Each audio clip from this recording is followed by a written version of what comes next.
Welcome to the Daily Coffee Pro by Mapper Forward, friends. I'm your host, Lee Safar, and today on the podcast, we are talking about what may seem like a rather strange subject to be talking about in the coffee industry. We are talking about ransomware and why you should start thinking about it very, very quickly. Before we get started, thanks to our presenting sponsor, the Coffee Roasters Mastermind Group. Coached by our fabulous coach, the Danish national coffee roasting champ for 2020, Ante Bikic. If you are looking to become a part of an exclusive small group that discusses roasting and discusses everything to do with roasting, head to the show notes and click on the link for more information today. Now, ransomware. Why on earth is Lee talking about ransomware?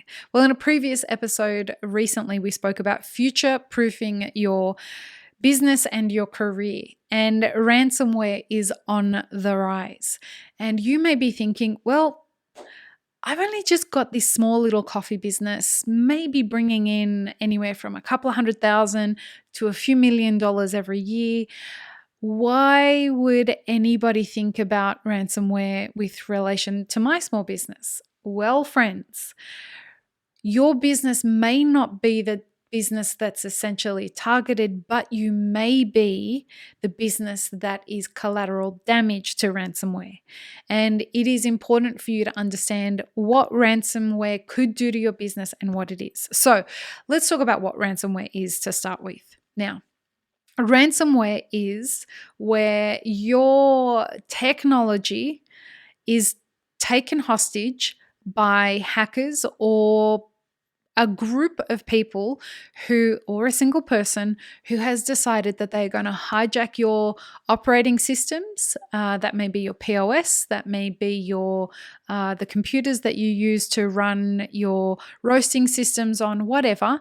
They're going to take control of those systems and shut them down, lock you out until you pay them a ransom. Sometimes these ransoms can be a few $1,000s. Sometimes they can be much more.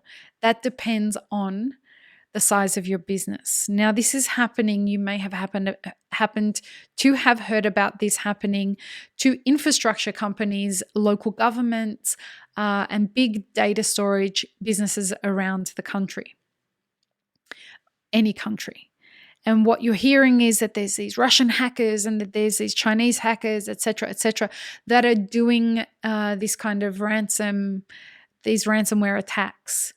It's also happening to the average person. So if you are a roaster and you run all your roasting systems and your data and you keep everything in spreadsheets or on Cropster, whatever, on your laptop, what these ransomware experts are doing is they will usually find a way through a torrent to get access to your laptop. They'll lock you out of it. They'll call you up, or they'll send you some kind of an alert on the screen that says you have we've taken control of your computer. If you'd like us to give it back to you and unlock this ransomware, it will cost you, or contact this number. You contact the number and they'll tell you what it will cost you. Now, if you look at it, the price to replace a laptop, they might turn around and say, we're going to unlock your computer for you if you pay us $2,000, knowing that they know you're on perhaps a Mac, and the Mac to replace is going to be $3,000. And so you may decide that it's going to be cheaper, and this typically is what happens. It's happened to friends of mine where it was cheaper for them to pay the ransomware than to replace the laptop and get back the data that they had on there. So let's take a more serious situation whereby you have a website, and on that website, you are running plugins on your website. You have an e-commerce store which collects data from your customers, including credit card numbers. You may be storing credit card numbers on spreadsheets on your computer.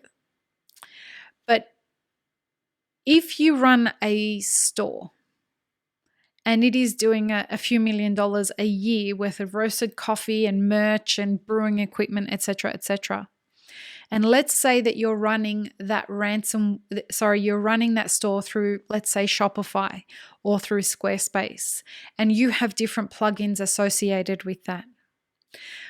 What protection are you sure that Shopify and the plugins that you're using, what kind of security do they have that protects them from ransomware attacks? Because what we have seen in the past is that people take control of data information systems, they hold them for ransom, and then what they do in the process while they have access to those systems is they withdraw all the data and then they sell that data on. So these are some serious situations with regards to data security and leaving yourself open to ransomware attacks. Now, you may think that this is not a big deal and it may not happen to you. But I'm here to tell you that governments are definitely here and definitely in the US. Governments are now passing legislation that makes it important or will make you as a small business owner liable for being able to prove how you are protecting your systems from a ransomware attack. They also want to know what you're doing to keep your customers' data secure. So you can't simply just say, well, I have a Shopify store and I'm leaving Shopify responsible for data security. Take that extra step and find out from Shopify what their data security systems are and why you believe that they wouldn't fall prone to a data hack. And this is really important. So please, friends, consider asking the question today, how would we handle it if we came under a ransomware attack? Would you know what to do? And perhaps run a drill on it. Do some research into it from people who know far more about it than I do. But it's my job to put it on your radar. So this is me putting it on your radar. Please consider subscribing to the podcast, whether you're watching it on YouTube or listening to it through a podcast listening app. Peace, love, and peanut butter, friends. Have an amazing rest of your day.